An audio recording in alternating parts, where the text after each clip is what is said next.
warahmatullahi wabarakatuh.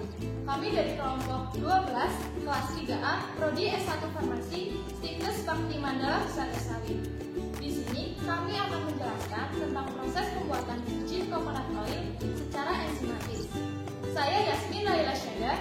Saya Yola Abdara. Saya Wini Lansari. Dan saya Zakia Ainur Rahman.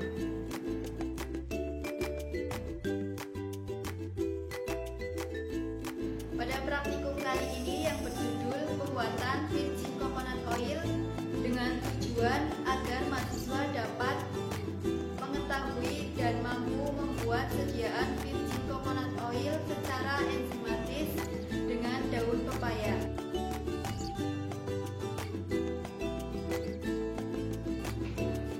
Alat dan bahan yang digunakan pada praktikum kali ini yang pertama, timbangan, saringan, blender, oven, alat uji kadar air, dan puret. Bahan yang digunakan pada praktikum kali ini yang pertama, daging, buah kelapa, air hangat, natrium disulfit, dan daun pepaya.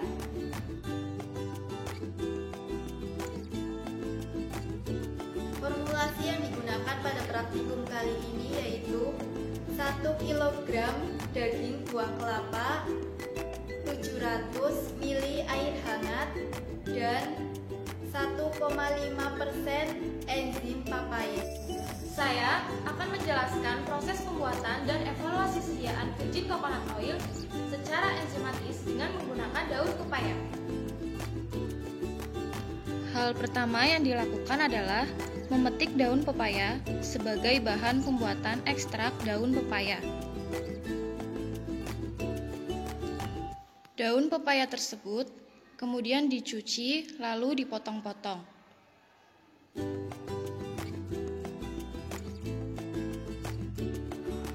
Daun pepaya yang sudah dipotong kemudian ditimbang hingga 100 gram.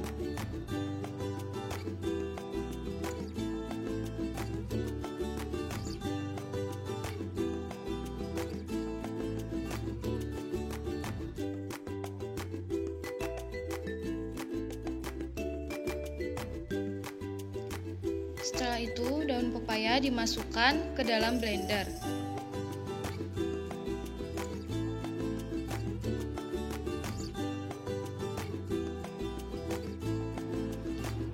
Lalu ditambahkan dengan 100 ml air dan dihaluskan.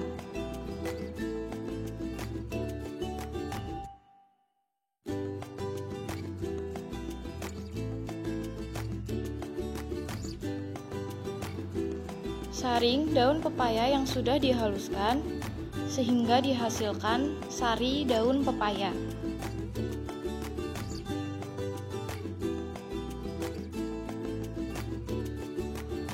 Kemudian, sari daun pepaya tersebut didiamkan hingga terjadi endapan.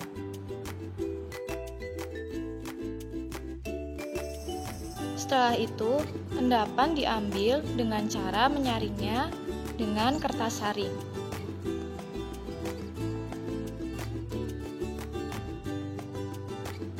Endapan yang diperoleh kemudian dikeringkan di dalam oven selama 2 jam pada suhu 65 derajat Celcius.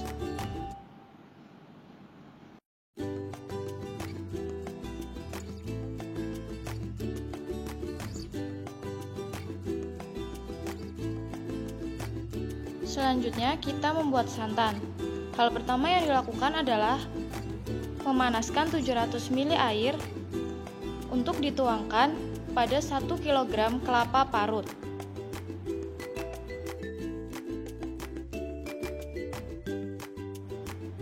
Peras parutan kelapa tersebut hingga menghasilkan santan. Masukkan santan ke dalam toples dan tambahkan enzim papain yang telah dilarutkan dengan natrium bisulfit. Aduk dengan homogenizer selama 20 menit agar tercampur merata.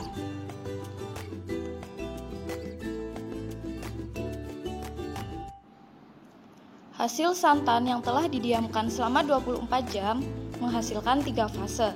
Minyak kelapa berada pada fase 2 atau tengah, dengan blondo pada fase atas dan air pada fase 3 atau bawah.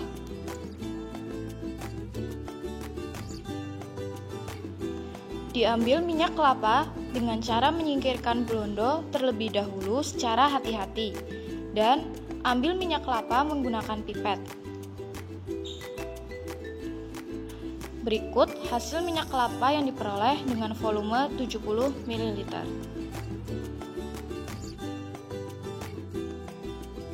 Secara organoleptis, minyak kelapa murni memiliki bau dan rasa yang khas minyak kelapa, berwarna kuning jernih dengan tekstur berminyak. Evaluasi kadar air menggunakan alat Moisture Analyzer Balance dengan ditimbang sejumlah 0,5 gram minyak kelapa murni.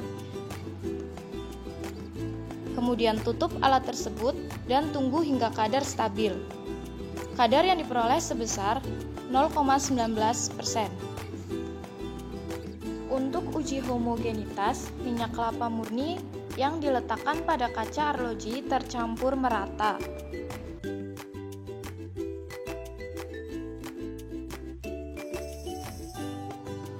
Untuk uji selanjutnya, yaitu uji asam lemak bebas. Dilakukan dengan cara menimbang 5 gram minyak kelapa murni, kemudian dimasukkan ke dalam Erlenmeyer yang ditambahkan 50 ml alkohol 96%. Setelah itu, ditambahkan 5 tetes indikator phenolphthalein dan menunjukkan larutan yang bening.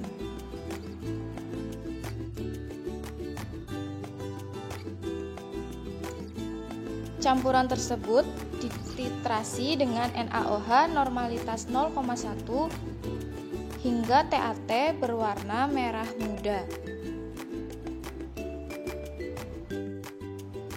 Kadar asam lemak bebas yang diperoleh sebesar 1,5% dengan nilai rendemen minyak kelapa sebesar 7%.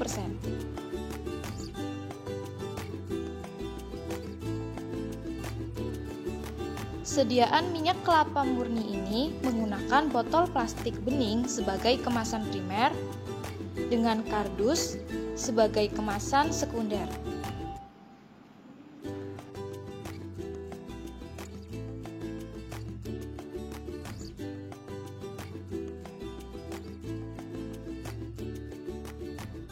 Virgin coconut oil merupakan minyak kelapa murni yang terbuat dari daging kelapa segar yang diolah dengan suhu rendah atau tanpa melalui pemanasan. Daun pepaya dapat dimanfaatkan sebagai sumber papain sehingga minyak dapat terekstraksi. Produksi virgin coconut oil dengan bantuan papain dapat dipilih untuk menghindari pemanasan sebab dengan pemanasan akan merusak struktur komponen senyawa yang terdapat dalam minyak. Dengan enzimatis ini, papain dapat mendegradasi komponen protein dan memecah dinding sel santan sehingga minyak terpisah dari air. Enzim ini dapat mengkatalisis reaksi pemecahan protein dengan menghidrolisa ikatan peptida menjadi senyawa-senyawa yang lebih sederhana. Penentuan kadar air sangat penting dilakukan karena adanya air dalam minyak akan mengakibatkan reaksi hidrolisis yang dapat menyebabkan minyak berbau pahit. Kadar air ini sangat penting dalam menentukan daya simpan dari bahan makanan karena akan mempengaruhi sifat fisika, kimia, perubahan mikrobiologi, dan perubahan enzimatis. Kadar air yang diperoleh sebesar 0,19% dan hasil kadar air tersebut telah memenuhi persyaratan menurut Standar Nasional Indonesia tahun 2008, yakni kurang dari 0,2%. Asam lemak bebas merupakan salah satu parameter kualitas minyak kelapa yang sangat